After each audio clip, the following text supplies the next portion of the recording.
sit proudly on top of Group F, maximum points for them so far. Shakhtar second. That's a bit more like it from Napoli tonight after they lost their opener to Shakhtar. Looks like Feyenoord will be making up the numbers in that group. Another win for City. Graeme, the march continues. It's an impressive start to the season for them, isn't it? Yeah, I think that was... I know Pep Guardiola was worried about Shakhtar. They had done a number on Barcelona a few years ago, and he was talking about they are a really good football team. I think most of the jury's still out on City. You know, they've yet to face some of the big boys in the Premier League who will give them a harder game than they got tonight, or a harder game than they had when they played Feyenoord. But there's no doubt about it. Going forward, they are the real deal. You know, it's just that when they play the big guys, they might have to be a little bit more cautious. But going forward, I mean, this goal is from De Bruyne. You know, his first touch to get it out of his feet here. Get it out of his feet so he can whip it round like that.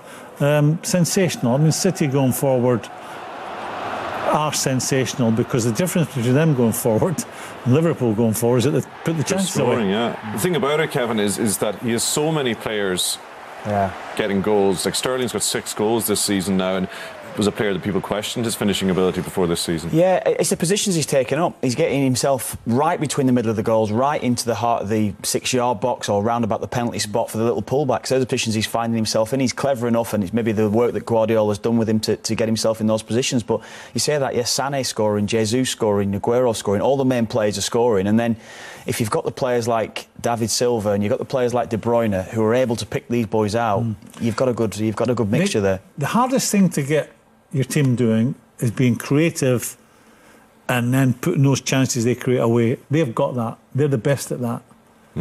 That doesn't mean to say they'll win the league, though. You know, I felt they had the best players in those positions last year, but they didn't win the league. And I come back to it, I think they're still a wee bit vulnerable at the back. Vincent Kompany, for me, is paramount.